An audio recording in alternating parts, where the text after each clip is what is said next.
Marcus Chen looked at his watch as his black car pulled up to the old building. It was 3 in the afternoon on a Tuesday. He had been to many charity events before, but never to a place like this. St. Catherine's Children's Home sat on a quiet street in the older part of the city. The building was old but clean. Someone had painted it yellow many years ago, and now the paint was fading in some places. Marcus stepped out of his car. He wore his best dark suit and shiny black shoes. His assistant, Jenny, walked beside him, carrying a large camera and a folder full of papers. She had told him this would be good for his company's image. The newspapers would write stories about how Marcus Chen, the successful business owner, cared about children who had no families. The front door opened before they could knock. A woman with gray hair and kind eyes smiled at them. She wore a simple blue dress and comfortable shoes. This was Mrs. Patterson, the director of the children's home. "Mr. Chen, welcome to St. Catherine's," she said. Her voice was warm and friendly. "We are so happy you came to visit us today." Marcus shook her hand and smiled his business smile, the same smile he used when meeting important clients. "Thank you for having me, Mrs. Patterson. I'm excited to see what you do here." They walked through the front door into a long hallway. The walls were painted white and covered with children's drawings. Marcus could see pictures of families, houses, dogs, and cats. Some drawings had words written in crayon at the bottom. "My dream house," said one. "I love you," said another. Mrs. Patterson noticed him looking at the pictures. "The children love to draw," she said. "It helps them express their feelings. Many of them have been through difficult times." Marcus nodded but didn't really understand. He had never been around children much. His life was filled with business meetings, phone calls, and important decisions. Children seemed like small, noisy creatures that he didn't know how to talk to. They walked past several rooms. In one room, Marcus saw young children playing with toys on the floor. A woman sat with them reading from a colorful book. The children listened carefully, their eyes wide with wonder. In another room, older children sat at desks doing homework. A man helped a boy with his math problems. "We have 42 children living here right now," Mrs. Patterson explained as they walked. "Their ages range from 4 to 17. Some have been with us for just a few weeks. Others have been here for several years." Marcus made interested sounds and nodded at the right times. Jenny took pictures of him talking with Mrs. Patterson and looking at the children's artwork. This would make a good story for the business magazines. They continued down the hallway, passing more rooms and more children. Marcus was starting to feel uncomfortable. He wasn't used to being around so many people, especially children. The noise and activity made him nervous. He preferred his quiet office high above the city, where everything was clean and organized. Then he heard something that made him stop walking. It was music. Piano music. Someone was playing a beautiful, complex piece that Marcus recognized from the classical concerts he sometimes attended. The music was coming from somewhere deeper in the building. "What is that?" Marcus asked, stopping in the middle of the hallway. Mrs. Patterson smiled. "Oh, that's probably Sarah. She loves to play the old piano in our recreation room. She's quite talented." The music continued, and Marcus felt drawn to it. He had grown up listening to classical music. His parents had made him take piano lessons when he was young, but he had never been very good at it. This music was different. It was skilled and beautiful, but also filled with emotion. "Can we see her play?"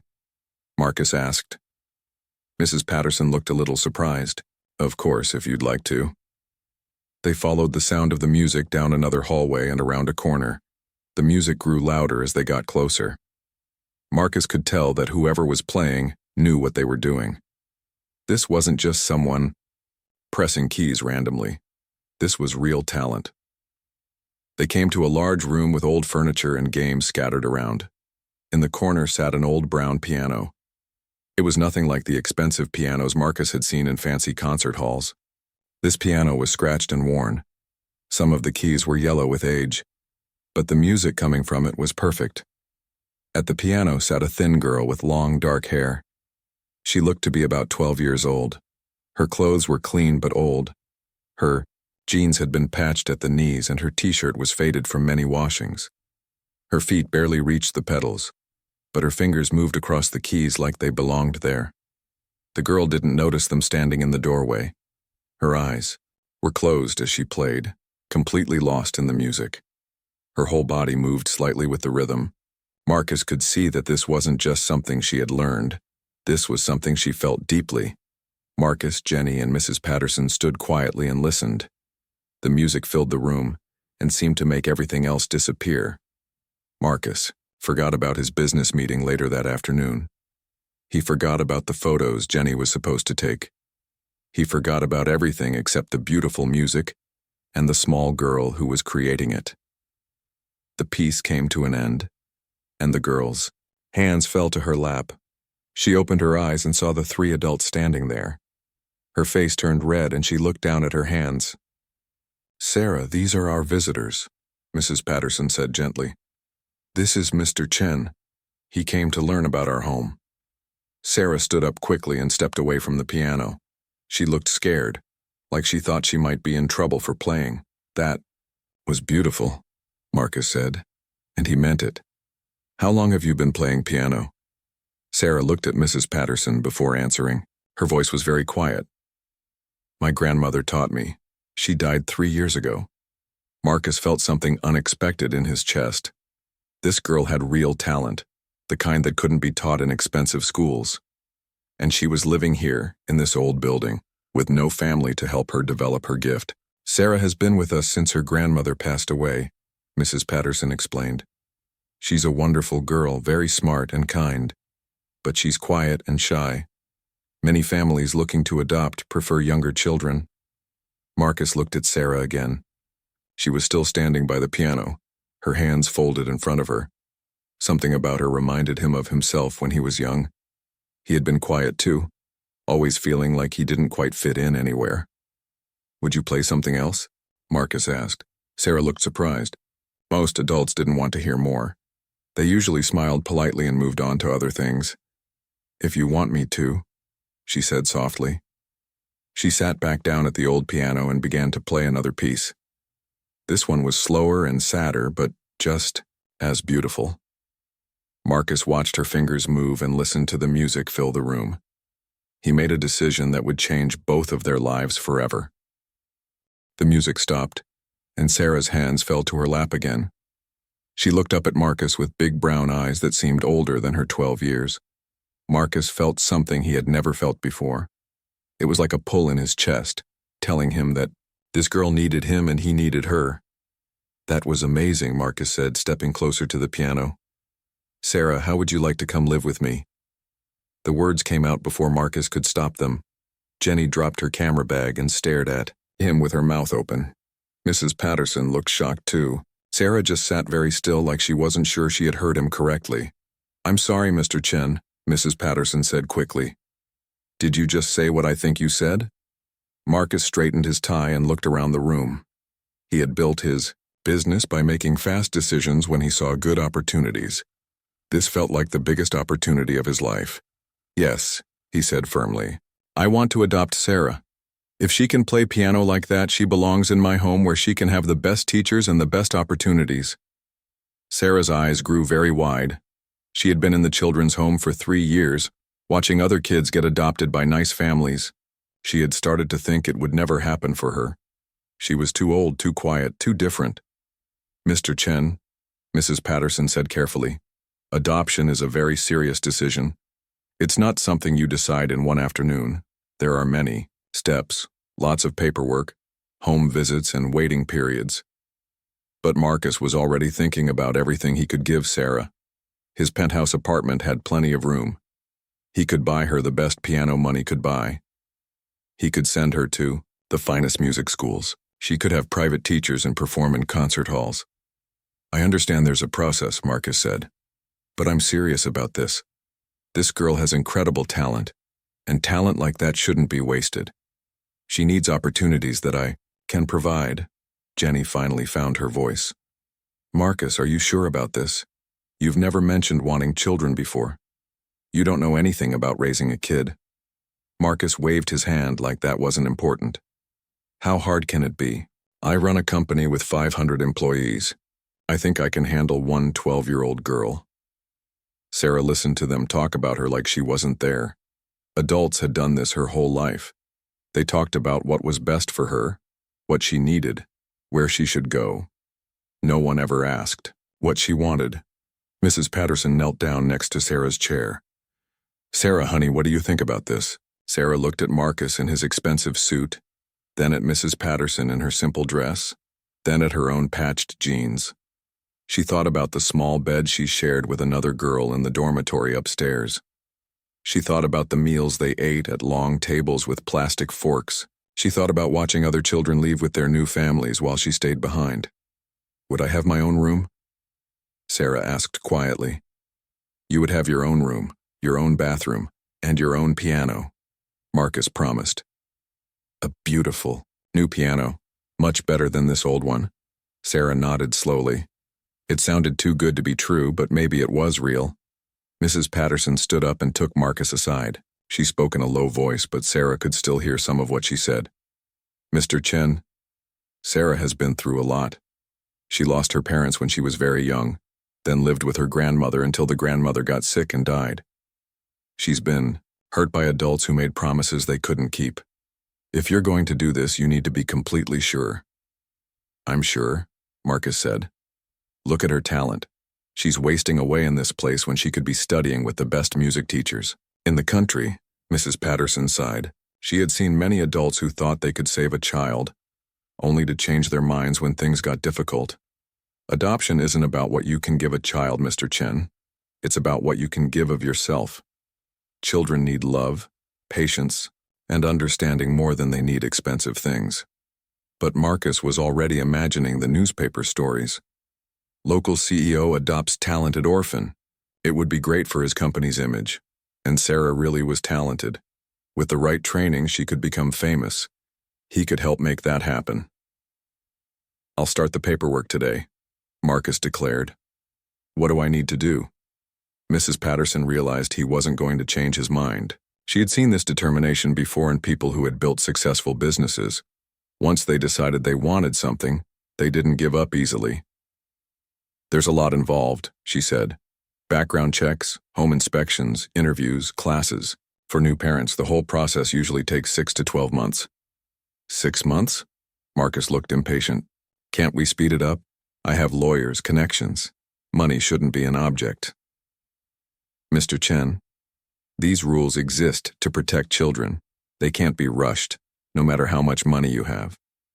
Sarah sat quietly at the piano, listening to them discuss her future. Part of her was excited about the idea of having a real home with a real family, but another part of her was scared. What if this man changed his mind? What if she wasn't what he expected? Marcus walked back over to Sarah. "Don't worry," he told her. "I'm going to take care of everything. You'll be living in my home before you know it." Sarah nodded, but she didn't smile. She had learned not to get too excited about things that adults promised. Too many promises had been broken in her short life. Jenny gathered up her camera equipment, still shaking her head in disbelief. "Marcus, I really think you should think about this more. Maybe sleep on it." "I don't need to sleep on it," Marcus said. "When I see a good opportunity, I take it. This girl is going to be famous someday, and I'm going to help make that happen." Mrs. Patterson wrote down Marcus's phone number and email address. "I'll send you all the information about our adoption process. There will be forms to fill out and appointments to schedule." "Fine," Marcus said. "Just tell me what needs to be done and I'll do it." As they prepared to leave, Marcus looked back at Sarah one more time. "Practice your piano," he told her. "When you come to live with me, you'll have the best piano you've ever seen." Sarah watched them walk away down the hallway. She heard Marcus talking to Jenny about piano teachers and music schools. She heard him making plans for her future like he was planning a business deal. After they were gone, Sarah sat alone in the recreation room with the old piano. She put her hands on the keys but didn't play anything. She wondered what it would be like to live in a rich man's house. She wondered if he would really keep his promise or if he would forget about her like so many other adults had done. Mrs. Patterson came back into the room and sat down next to Sarah. "Are you okay, honey?" she asked. "I think so," Sarah said. do. You think he really means it? Mrs. Patterson put her arm around Sarah's shoulders. I think he means it right now. But adoption is hard work, for both the child and the adult. Sometimes people don't realize how much work it will be. Sarah leaned against Mrs. Patterson. What if I'm not good enough? What if I disappoint him? Oh, sweetheart, Mrs. Patterson said softly. You are good enough exactly as you are. The right family will love you for who you are, not just for what you can do. But Sarah wasn't sure about that. All her life, adults had only paid attention to her when she played piano. Maybe that's all she was good for. Maybe that's all anyone would ever want from her.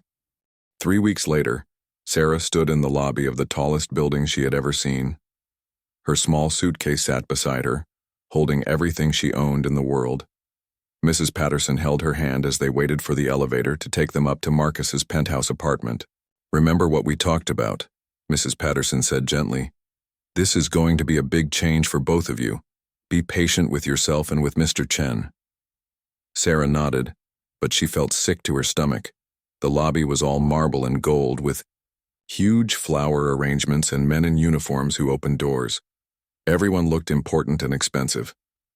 Sarah looked down at her best dress, which Mrs. Patterson had bought for her at a discount store. It seemed shabby in this fancy place.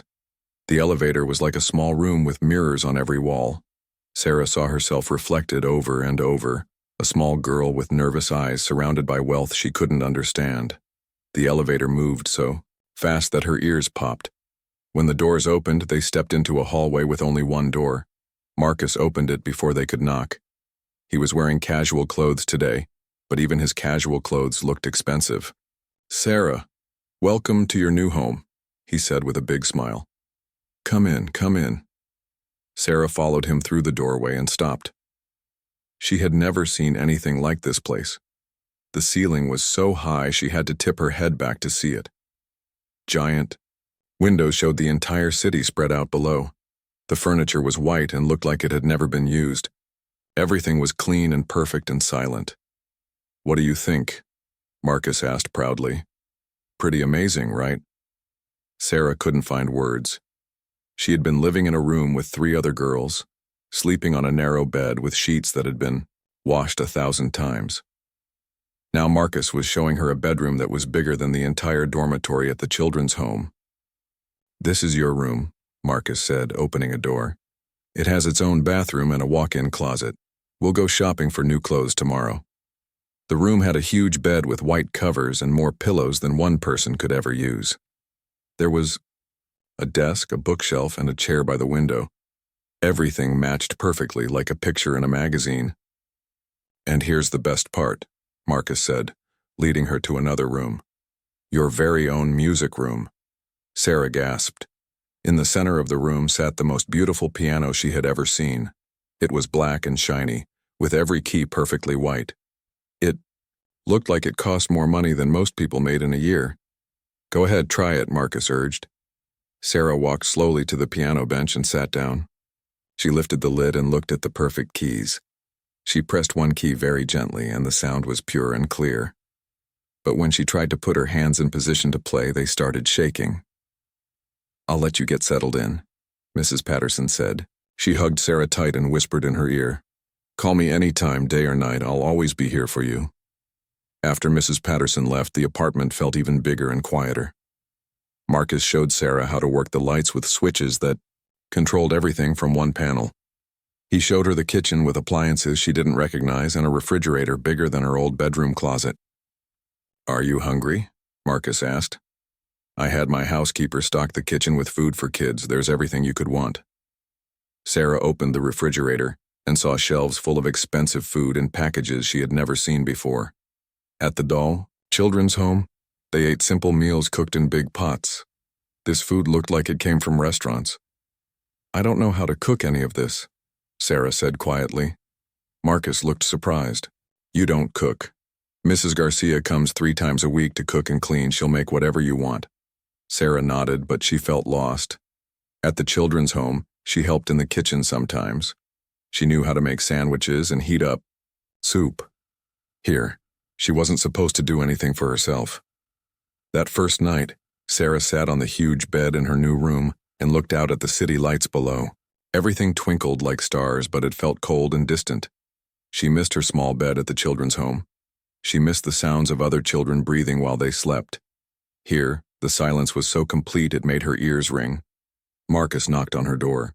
"How are you doing? Everything okay?" "Everything." "Yes, sir," Sarah said politely. "You don't have to call me sir. Just Marcus is fine. We're family now." But Sarah had been taught to be polite to adults, especially adults who were doing nice things for her. "Okay, Mr. Marcus." Marcus sat down, in the chair by her window. "Tomorrow we'll start your new life. I've found the best piano teacher in the city. Her name is Madame Volkov, and she's taught some famous musicians. You'll start lessons next week." Sarah felt a flutter of panic in her stomach. What if I'm not good enough for her? "Don't worry about that. You have natural talent. With the right training, you could perform in concert halls around the world." That night, Sarah lay in the big bed and stared at the ceiling.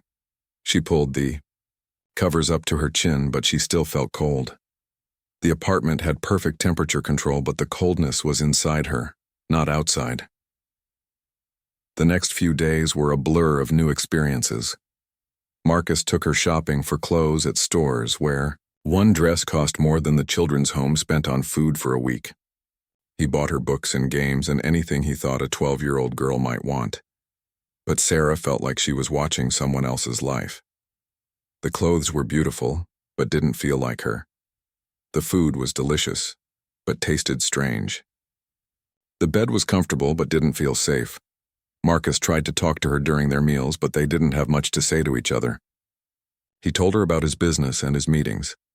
She nodded politely and said, "Yes, sir, and thank you" at the right times. "You're very quiet," Marcus said one evening as they ate dinner at the long dining room table. "Is everything all right?" Sarah looked down at her plate.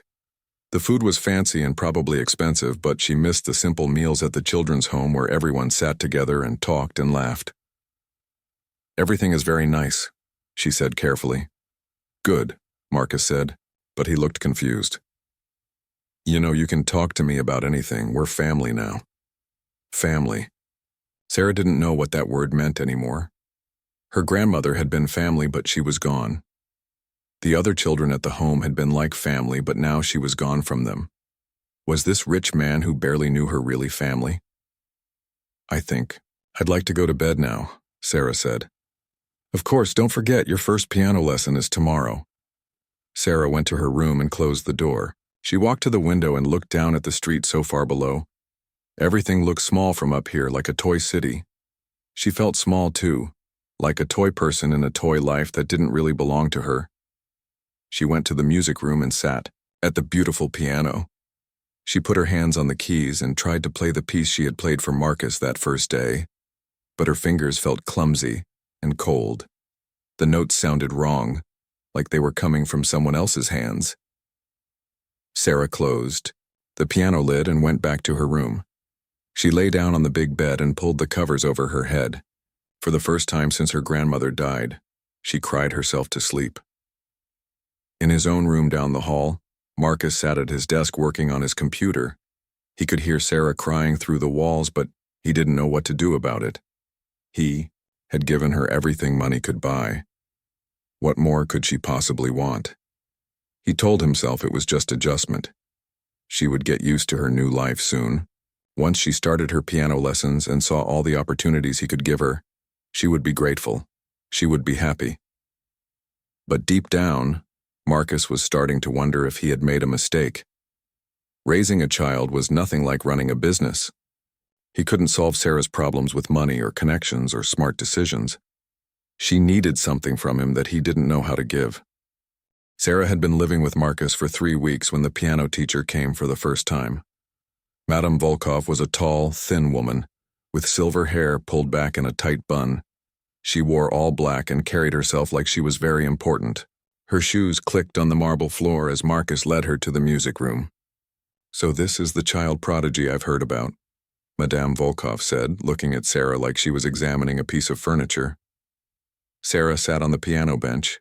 her hands folded in her lap. She had been dreading this moment for days. Marcus had talked about nothing else except how impressed Madame Volkov would be with Sarah's talent. "Play something for Madame Volkov," Marcus said proudly. "Show her what you can do." Sarah's mouth felt dry.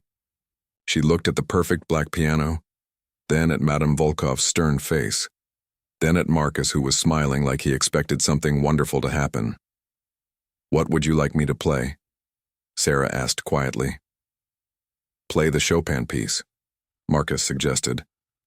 "The one you were playing when I first heard you." Sarah put her hands on the keys, but they were shaking so badly she could barely find the right notes. She tried to start the piece, but her fingers felt like they belonged to someone else. The first few notes came out wrong, sounding harsh and ugly in the perfect room. She stopped and tried again. This time she managed a few more notes, but they sounded choppy and nervous. Nothing like the flowing, beautiful music she used to make on the old piano at the children's home.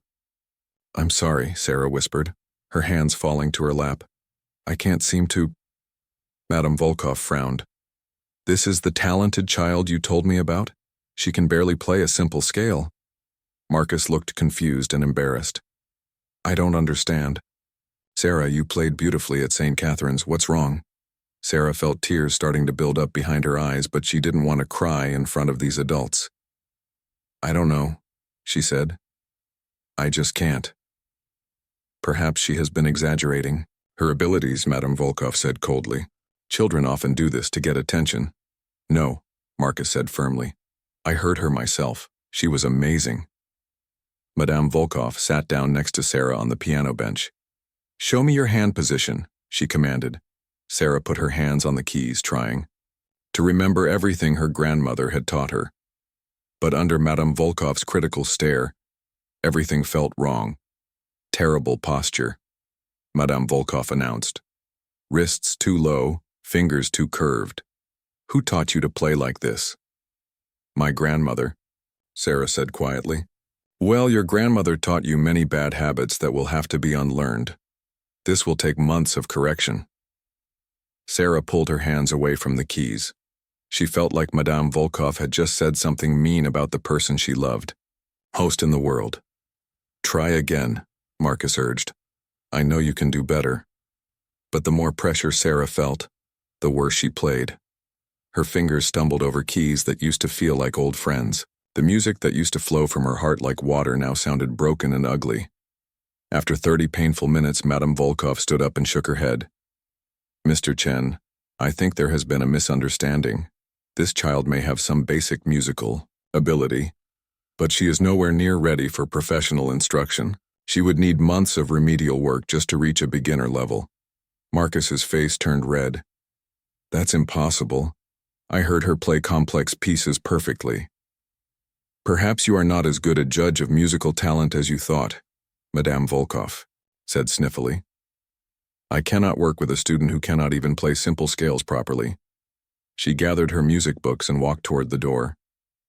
"When she can demonstrate basic competency, you may call me again. Until then, I suggest you find a teacher who works with beginners." After Madame Volkov left, Marcus sat down heavily in a chair. The apartment felt very quiet and very cold. Sarah still sat on the piano bench, staring at her hands. "I don't understand. What just happened?" Marcus said finally. "You played so beautifully at the orphanage. What's different now?" Sarah tried to find the words to explain, but how could she make him understand? At St. Catherine's, the music had come from a place deep inside her heart. It was her way of talking to her grandmother's spirit, of keeping their connection alive. The old piano with its yellow keys and scratched wood had felt like home. This perfect piano in this perfect room felt like a museum. Everything was so expensive and important that Sarah was afraid to touch it wrong. And when adults watched her with expectations in their eyes, her hands forgot how to make music. "I'm sorry," Sarah said, her voice barely a whisper.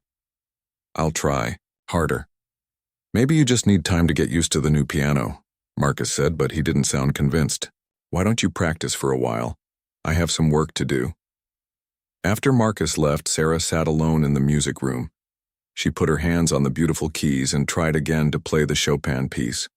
but it sounded just as wrong as before. The notes were technically correct, but there was no life in them, no heart. She thought about the old piano at St. Catherine's. It had been out of tune and some of the keys stuck sometimes. But when she played it, the music seemed to come from somewhere magical. She could close her eyes and feel her grandmother's hands guiding hers. She could hear her grandmother's voice humming along with the melody. Here in this fancy apartment, her grandmother felt very far away.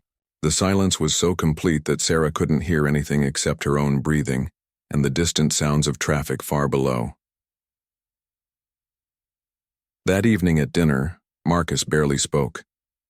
Sarah could tell he was disappointed in her, and that made her feel sick inside. She had let him down on the very first day with the piano teacher. "Maybe we should try a different teacher," Marcus said finally.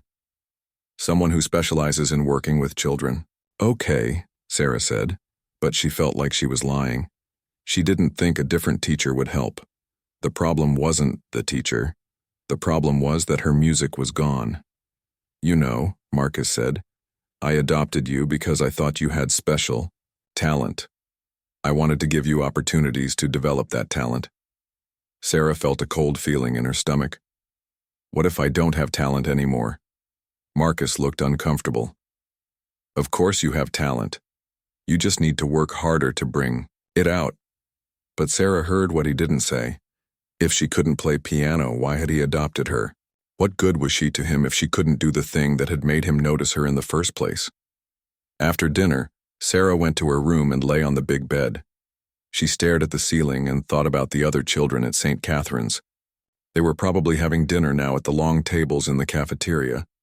They would be talking and laughing and arguing about silly things. Then they would do their homework together and play games before bed. Sarah had her own room now, and her own bathroom, and more toys and clothes than she had ever dreamed of having. But she would have traded it all to be back in her narrow bed, at the children's home, listening to the familiar sounds of other children breathing in the darkness. She got up and went to the music room one more time. She sat at the piano and tried to play a simple song her grandmother had taught her when she was very small. But even that came out wrong, mechanical and lifeless. Sarah closed the piano lid and went back to her room. She lay down and pulled the covers over her head just like she had been doing every night since she came here.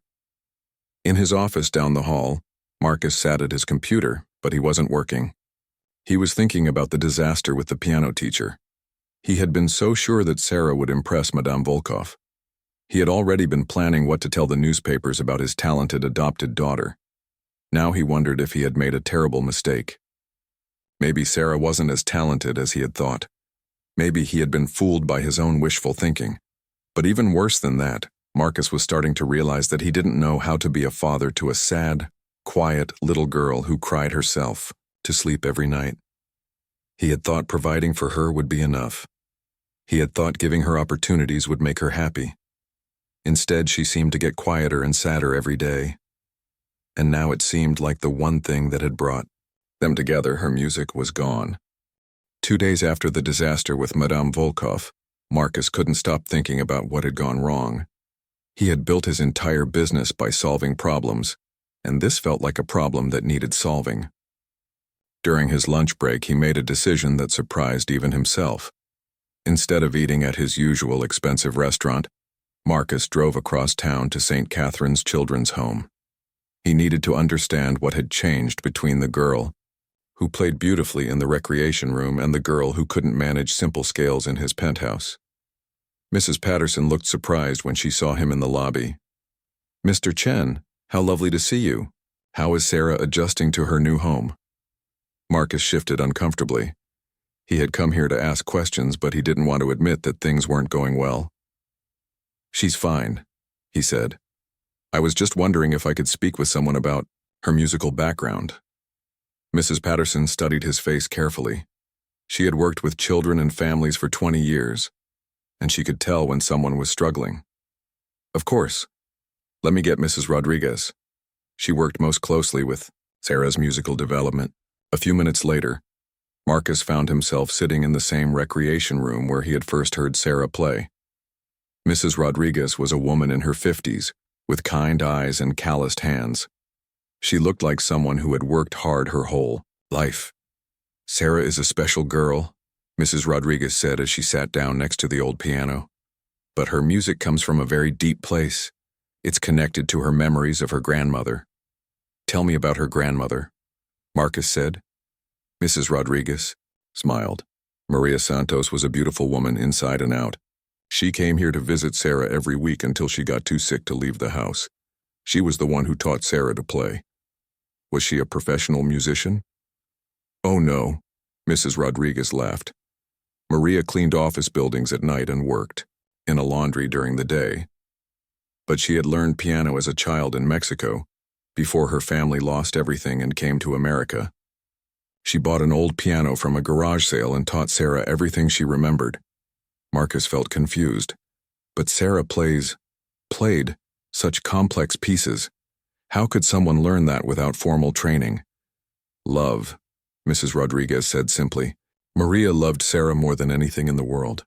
When Sarah's parents died in the car accident, Maria was already old and sick, but she took Sarah in anyway. They lived in a tiny apartment with just the old piano and each other." She walked over to the old brown piano and ran her hand along the scratched wood. "After Maria died, Sarah couldn't stand to be around pianos at first. It hurt too much.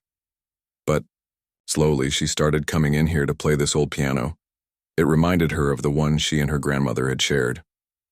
"What was different about the way she played here?" Marcus asked. Mrs. Rodriguez sat down at the piano bench and played a few simple notes. The piano was definitely out of tune and some of the keys made scratchy sounds. "This piano has problems just like Sarah has problems, just like we all have problems. But that's what made it perfect for her." She looked at Marcus directly. "Sarah doesn't play piano to impress people or to show off her talent. She plays to talk to her grandmother's spirit. She plays to feel less alone in the world.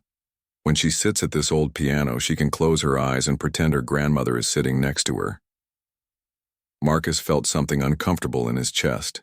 "I bought her a beautiful new piano, the best money can buy." "I'm sure it's lovely," Mrs. Rodriguez said gently. "But perfect things can be scary for a little girl who has lost everything. Sarah has learned not to trust beautiful things because they get taken away. But I'm not going to take anything away from her." Mrs. Rodriguez looked at him with sad, knowing eyes. "Mr. Chen, can I ask you something? Why did you decide to adopt Sarah?" Marcus straightened his tie, the same gesture he made when he was nervous in business meetings. "She has incredible talent. I wanted to give her opportunities to develop that talent. And if she didn't have that talent? If she was just a regular little girl who needed a home and a family, would you still have adopted her?" Marcus opened his mouth to say yes, of course, but the words wouldn't come. The truth was that he had fallen in love with Sarah's music, not necessarily with Sarah herself. He had seen her talent as something valuable that needed to be protected and developed. Mrs. Rodriguez saw the truth in his silence.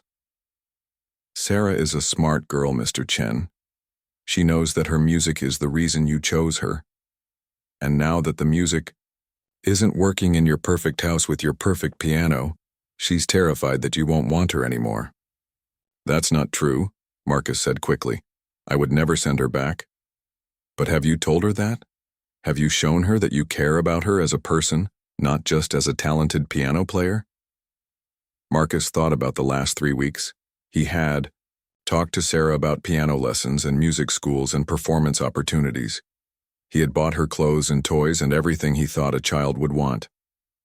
But when was the last time he had asked her how she was feeling? When was the last time they had talked about anything except music? "She cries herself to sleep every night," Marcus admitted quietly. "I can hear her through the walls, but I don't know what to do about it." "Have you tried just sitting with her? Not trying to fix anything or solve any problems? Just being there?" Marcus shook his head. He had been treating Sarah's sadness like a business problem that needed a solution. It had never occurred to him that maybe she just needed someone to be sad with her for a while.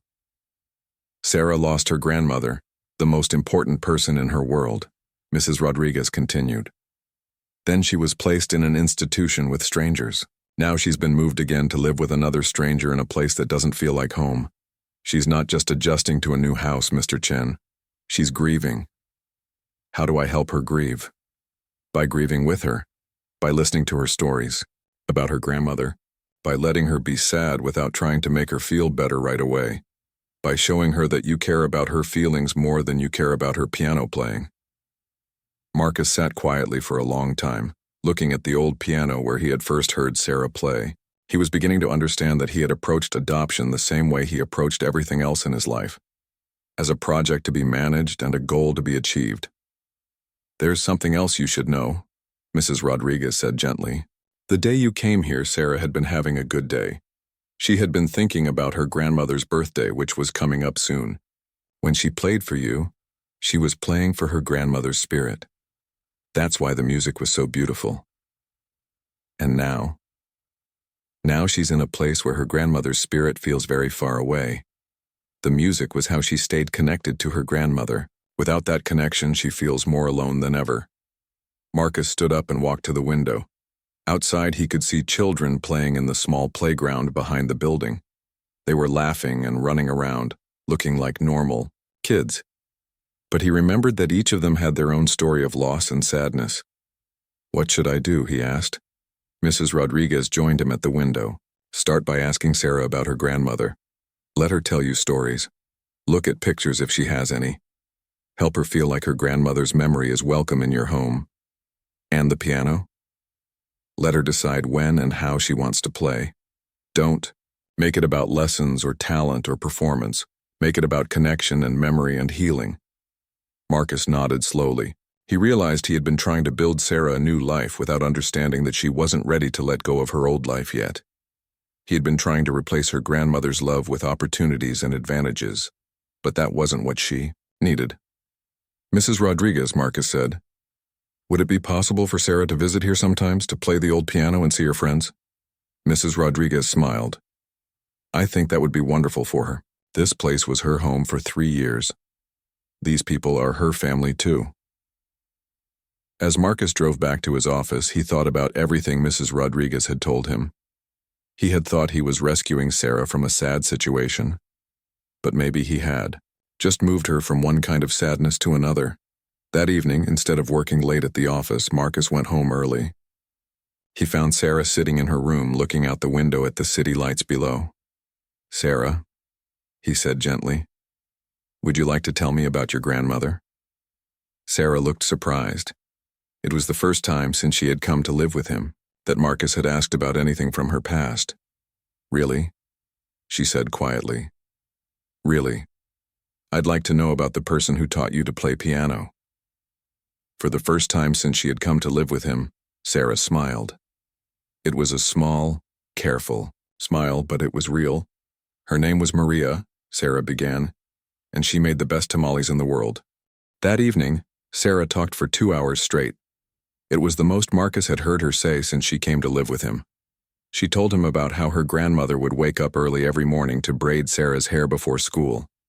She told him about the tiny apartment where they lived, with plants on every windowsill and the smell of cooking always in the air. "Abuela taught me to play piano every afternoon when I got home from school," Sarah said, using the Spanish word for grandmother. "She would sit next to me on the piano bench and put her hands over mine to show me where the keys were." Marcus listened carefully. He had never seen Sarah's face light up the way it did when she talked about her grandmother. Her whole body seemed different, less tense and frightened. "She sounds like a wonderful woman," Marcus said. "She was the best person in the whole world," Sarah said firmly. "She worked 2 jobs so we could keep the apartment and the piano. She was always tired, but she never complained." "Do you have any pictures of her?" Sarah's face fell a little. "I have one picture. It's in my suitcase. Would you like to put it somewhere in your room? Maybe on the dresser?" Sarah looked surprised. "Really, you wouldn't mind?" Marcus felt a pain in his chest. Had he made her feel like she couldn't even have a picture of her grandmother in her own room? "Of course I wouldn't mind. This is your home now, Sarah. You should have pictures of the people you love." Sarah ran to her closet and pulled out her old suitcase. She opened it carefully and took out a small framed photograph. In it, a gray-haired woman with kind eyes sat at an old piano with a younger Sarah on her lap. Both of them were smiling. "This was taken on my 8th birthday," Sarah said, holding the picture like it was made of gold. Abuela saved money for 3 months to buy me a music book with my favorite songs in it. Marcus looked at the picture and saw something he hadn't noticed before. Sarah in the photograph looked completely different from the Sarah who lived in his apartment. The Sarah in the picture looked happy and safe and loved. "She's beautiful," Marcus said. "I can see where you get your musical talent." Abuela always said music was the language of the heart. She said when words weren't enough, we could use music to say what we really meant. That night, Marcus couldn't sleep.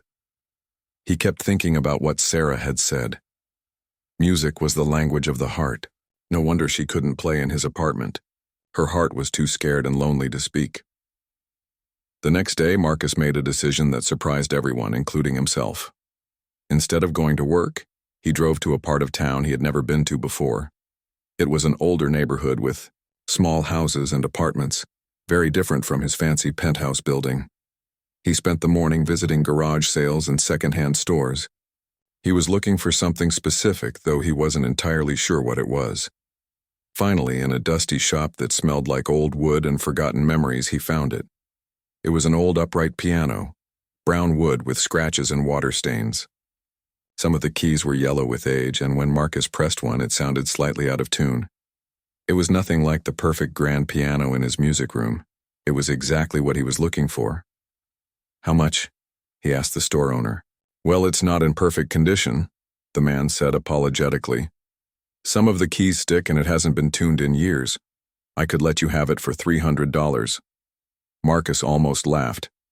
$300 was less than he spent on lunch in a typical week, but he could tell this piano had character. It had been loved and used and lived with. It had stories to tell. "I'll take it," Marcus said. That afternoon, 2 men delivered the old piano to Marcus's penthouse. The doorman looked confused as they helped carry it upstairs. Why would someone who owned a perfect grand piano want this beat-up old thing?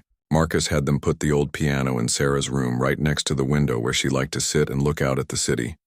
When Sarah came home from her first day at her new school, she stopped in her doorway and stared. "What is this?" she asked quietly. "It's for you," Marcus said. "I thought maybe you might like a piano that felt more like home." Sarah walked slowly to the old piano and ran her fingers along the scratched wood. She pressed one of the yellow keys and heard the slightly flat note. Her eyes filled with tears. "It's like Abuela's piano," she whispered. "That's what I was hoping," Marcus said. Sarah sat down on the bench and put her hands on the keys. For the first time since she had come to live with Marcus, her hands didn't shake. She began to play the same Chopin piece that had impressed him at the children's home. But this time the music sounded different. It still had the technical skill, but now it had something more. It had heart. It had memory. It had love. Marcus sat down in the chair by Sarah's bed and listened. He closed his eyes and let the music wash over him. He could hear the sadness in it, but also something else. Hope, maybe. Or healing. When Sarah finished playing, she turned to look at Marcus. "Thank you," she said, and her voice was thick with emotion. "You don't have to thank me," Marcus said. "I should be thanking you." "For what?" Marcus thought about how to explain what he was feeling. "For teaching me that perfect things aren't always the best things. For showing me that sometimes what people need most is just to be understood." Over the next few weeks, things began to change in the penthouse apartment. Sarah still had her own beautiful room and all the expensive things Marcus had bought for her. But now she also had her grandmother's picture on the dresser and the old piano by the window. She played every day, but not because Marcus asked her to. She played because it made her feel connected to her grandmother again. She played the songs her grandmother had taught her, and slowly she began to make up new songs too. Marcus started coming home from work earlier so he could listen to Sarah play. Sometimes they would eat dinner together and Sarah would tell him more stories about her life with her grandmother. Marcus learned about the neighbor who taught them both to make tamales, about the stray cat they fed on the fire escape, about the way her grandmother sang old Mexican songs while she cooked. "I miss her so much," Sarah said one evening as they sat together in her room. I know you do, Marcus said. But you know what I think? What? I think she would be very proud of how brave you've been, moving to a new home, starting a new school, learning to trust someone new. That takes a lot of courage. Sarah leaned against Marcus's shoulder. It was the first time she had touched him since she came to live with him, and it made his heart feel full. Do you think she knows about you? Sarah asked. Do you think she knows that I'm safe now? Marcus put his arm around Sarah's small shoulders. I think she knows. And I think she's glad that you have someone to take care of you now. They sat together in comfortable silence, listening to the sounds of the city outside Sarah's window. For the first time since Sarah had come to live with him, the silence didn't feel cold or empty. It felt peaceful. Marcus? Sarah said quietly. Yes? Would it be okay if I visited Mrs. Rodriguez and the other kids at St. Catherine's sometimes? I miss them. Of course, Marcus said. They're part of your family too. Sarah smiled and put her head on Marcus's shoulder. I'm glad you adopted me, she said. Even if I'm not as good at piano as you thought I would be. Marcus felt his throat get tight. Sarah, I need to tell you something important. I didn't adopt you because you were good at piano. I adopted you because when I saw you playing that day, I saw someone who needed a family. And I needed a family too, even though I didn't know it at the time. Sarah looked up at him with wide eyes. Really? Really? You could never play piano, again. And I would still want you to be my daughter. Music is something you do, but it's not who you are. You are kind and brave and smart, and those things matter much more than how well you play piano. For the first time since her grandmother died, Sarah felt truly safe. She had found someone who loved her not for what she could do, but for who she was. And Marcus had found something he didn't even know he was looking for: a family. 6 months had passed since Marcus brought the old piano to Sarah's room. The apartment that once felt cold and silent now felt like a real home. Sarah's laughter could be heard echoing through the hallways, and Marcus found himself looking forward to coming home each evening instead of staying late at the office. Sarah had settled into her new school and made friends with other children her age. For the first time in years, she was acting like a normal 12-year-old girl. She giggled with her friends on the phone, complained about homework, and asked Marcus for help with her math problems. But the biggest change was in their relationship. Marcus had learned to be a father, not a business manager. He attended Sarah's school plays and helped her with science projects. He learned to cook simple meals that reminded Sarah of her grandmother's cooking, even though they never tasted quite the same. Every Saturday, they visited St. Catherine's Children's Home together. Sarah would play piano for the other children, and Marcus would bring supplies or help with repairs around the building. Mrs. Rodriguez had become like a grandmother to both of them, offering advice when Sarah had problems with friends and reminding Marcus that parenting was about patience, not perfection. One Saturday morning, as they were getting ready to visit the children's home, Sarah made a suggestion that surprised Marcus. Do you think some of the kids from St. Catherine's could come visit us sometime? She asked. Maybe we could have a party here. Marcus looked around his pristine apartment with its expensive furniture and perfect white carpets. 6 months ago, the thought of a dozen children running around his home would have horrified him. Now it sounded wonderful. That's a great idea, he said. What kind of party? A music party, Sarah said excitedly. I could teach them some songs on the piano, and we could sing together. Mrs. Rodriguez says some of the kids have really good voices, but they never get a chance to perform anywhere. That weekend, they spent hours planning the party. Marcus found himself enjoying the preparations more than any business meeting he had ever attended. They bought simple decorations and ingredients for homemade pizza.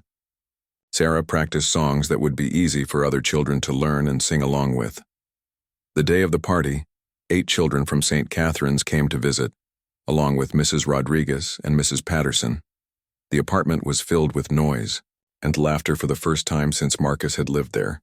The children were amazed by the view from the windows and the size of the rooms, but what they loved most was Sarah's old piano.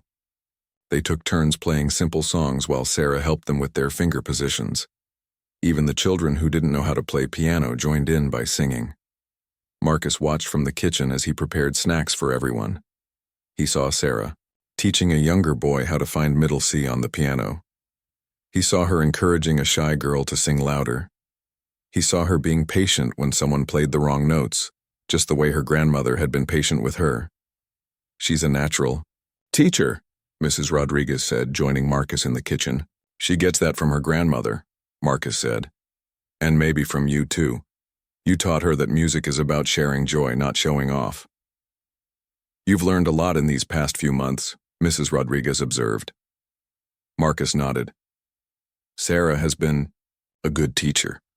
She's taught me that being a parent isn't about providing perfect things, it's about providing perfect love." As the afternoon went on, Marcus found himself playing games with the children and helping them make their pizzas. These kids, who had lost their families and lived in an institution, still knew how to laugh and play and enjoy simple pleasures. They reminded him that happiness didn't come from expensive things or perfect situations. When it was time for the children to go back to St. Catherine's, they all hugged Sarah and Marcus goodbye. Several of them asked when they could come back for another party. "Soon," Sarah promised. "And maybe next time we can put on a real concert for everyone." After the visitors left, Marcus and Sarah sat together on the couch, tired but happy.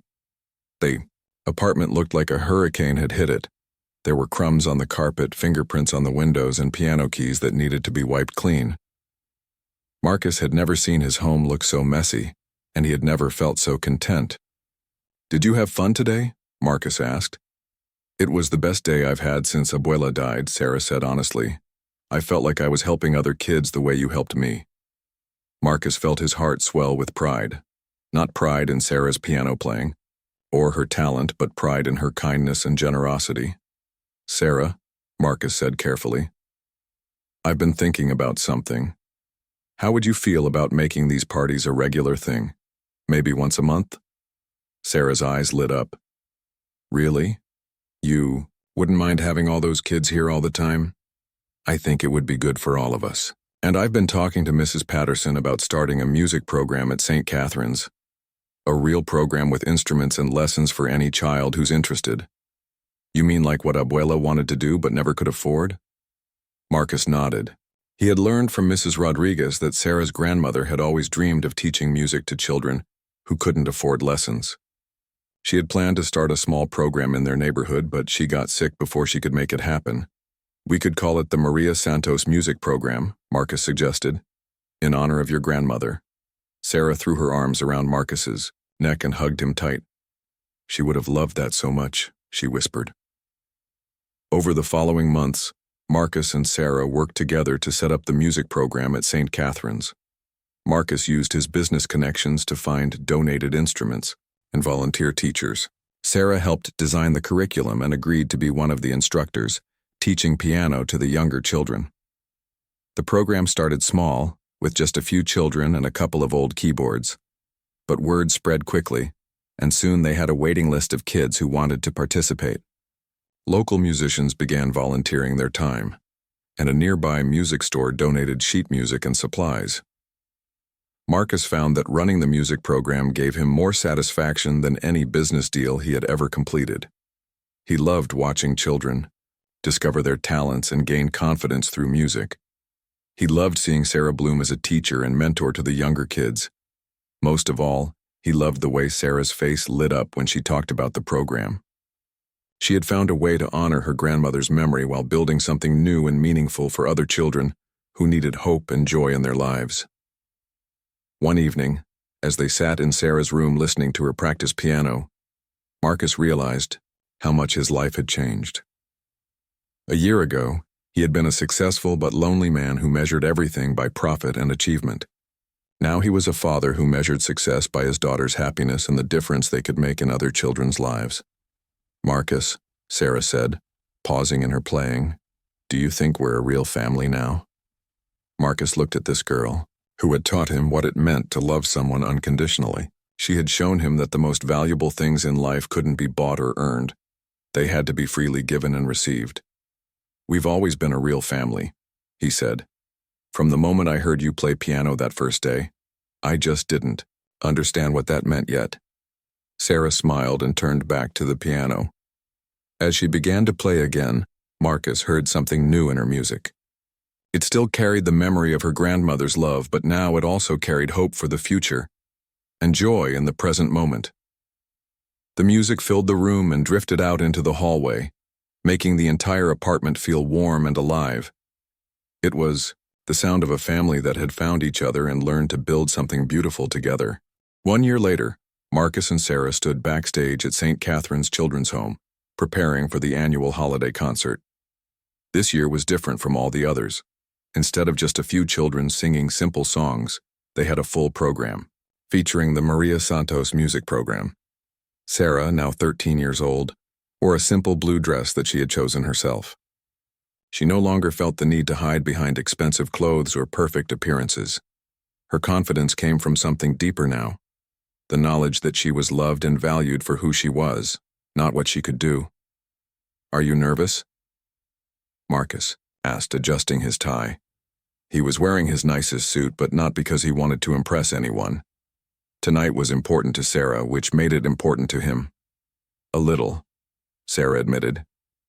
"But it's a good nervous, like the kind you feel when something wonderful is about to happen." Through the curtain, they could see the audience filling up with families, volunteers, and friends of the children's home. Marcus spotted Mrs. Rodriguez and Mrs. Patterson in the front row, both beaming with pride. There were also several reporters from local newspapers who had come to write about the music program. But Marcus wasn't thinking about publicity tonight. He was thinking about how far he and Sarah had come together. The concert began with the youngest children singing a simple song about friendship. Their voices were sweet and pure even when they forgot some of the words. The audience clapped enthusiastically, understanding that this wasn't about perfection. It was about children finding joy and confidence through music. Next came a group of older children who had learned to play simple instruments, recorders, tambourines, and a small keyboard. They played a cheerful song that had everyone tapping their feet and smiling. Finally, it was Sarah's turn. She walked onto the small stage with the same old piano that Marcus had first heard her play 2 years ago. Someone had tuned it for the concert, but it still had the same scratched wood and yellow keys that had reminded her of her grandmother's piano. Sarah sat down at the bench and looked out at the audience. She saw the faces of children she had been teaching, adults who had supported the music program, and Marcus sitting in the front row with tears already starting in his eyes. "This song is for my grandmother, Maria Santos," Sarah said into the microphone. "She taught me that music is how we share love with each other, even when we can't be together anymore." Sarah began to play the same Chopin piece that had first brought her and Marcus together. But now the music told a different story. It still carried the sadness of loss and the memory of her grandmother's love. But it also carried new chapters. The story of finding a father who loved her unconditionally, of discovering she could teach and help other children, of learning that families come in all different shapes and sizes. As Sarah played, Marcus remembered that first day when he had made his impulsive promise to adopt her. He had thought he was rescuing a talented child who needed opportunities. He had no idea that she would be the one to rescue him from a life that was successful, but empty. The music swelled and filled the small auditorium. In the audience, some people closed their eyes and let themselves be carried away by the beautiful melody. Others watched Sarah's face, seeing the peace and contentment there. Children from the home listened with wonder, knowing that Sarah had once sat where they sat now, alone and hoping for someone to love them. When Sarah finished playing, the audience was quiet for a moment, as if they didn't want to break the spell of the music. Then they erupted in applause that went on for several minutes. But Sarah was looking at Marcus. He was crying openly now, not caring who saw him. He gave her a thumbs up and mouthed the words, "I'm proud of you." Sarah smiled, the biggest smile Marcus had ever seen from her. It wasn't just about the successful performance, it was about having someone in the audience who loved her whether she played perfectly or made mistakes. It was about belonging somewhere and knowing she was home. After the concert, there was a reception in the recreation room where Marcus and Sarah had first met. People crowded around Sarah to congratulate her, but she kept looking over at Marcus to make sure he was still there. Mrs. Patterson approached Marcus with a newspaper reporter who wanted to interview him about the music program. "Mr. Chen has been instrumental in making this program possible," Mrs. Patterson said. "His generosity and vision have given these children opportunities they never would have had otherwise." The reporter asked Marcus about his motivation for starting the program and what he hoped to accomplish. Marcus gave thoughtful answers about the importance of arts education and helping disadvantaged children discover their talents. But later, when the reporter had moved on to talk to other people, Mrs. Patterson asked Marcus the same question more personally. "What really made you want to do all this?" she asked quietly. Marcus looked across the room where Sarah was helping clean up after the reception.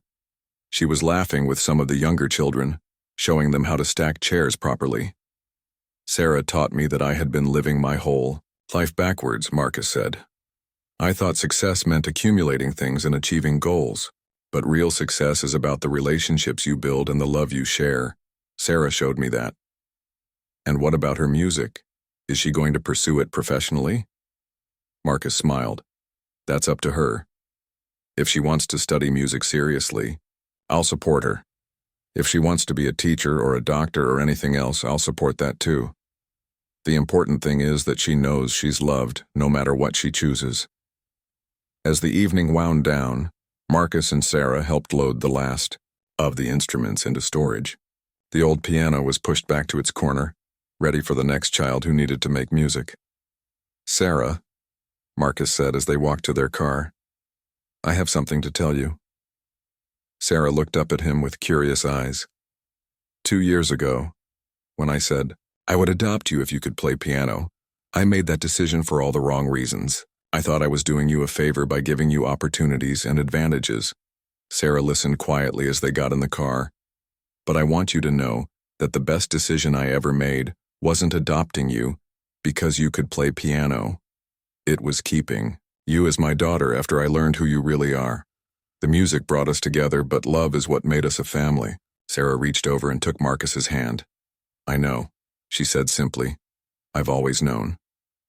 "How did you know?" "Because you bought me the old piano. You could have kept trying to make me play the fancy one, or found me better teachers, or sent me to music school, but instead you listened to what I really needed. That's when I knew you loved me, not just my piano playing." As they drove home through the city lights, Sarah looked out at the familiar skyline. This city had become home to her in a way she never thought possible. She had Marcus, who had learned to be the father she needed. She had her music program where she could share her grandmother's gift with other children. She had friends and teachers and a life full of possibilities. "Marcus," Sarah said softly, "do you think Abuela can see us now?" Marcus glanced at her in the rearview mirror. "I think she can, and I think she's very proud of both of us." Sarah smiled and leaned back in her seat. She began humming quietly to herself, not a classical piece this time, but a simple Mexican lullaby that her grandmother used to sing to her. It was the sound of memory and love and hope all woven together. Marcus listened to Sarah's humming as they drove home to their apartment full of photographs and music and laughter. He thought about how much his definition of success had changed. He used to measure it in dollars and achievements and recognition. Now he measured it in Sarah's smile, in the children who had discovered they could make music, in the family they had built together from nothing but hope and love. When they reached their building, the doorman greeted them with a smile. "How was the concert, Miss Sarah?" "It was perfect," Sarah said, and Marcus knew she didn't mean the performance was without mistakes. She meant it was perfect because it was real and full of love and shared with people who mattered. As they rode the elevator up to their home, Marcus realized that the scared, quiet girl who had once cried herself to sleep in his guest room was gone. In her place was a confident young woman who knew she was loved and had learned to love others in return. The girl who had played piano to talk to her grandmother's spirit had grown into someone who used music to create new connections and spread joy to other children who needed it. And the man who had once thought he could buy happiness and solve problems with money had learned that the most valuable things in life, love, family, purpose, couldn't be purchased. They had to be earned through patience, understanding, and the willingness to change. Together they had taken a chance encounter at an old piano and turned it into something neither of them could have imagined. They had built a family, created a program that would help children for years to come, and found the kind of happiness that money truly couldn't buy. As Sarah got ready for bed that night, she sat at her old piano one more time. She played quietly, so as not to wake the neighbors, but the music filled her room with warmth and contentment. Marcus stopped in her doorway to say goodnight and found himself listening to a new song, one he had never heard before. "Did you write that?" he asked.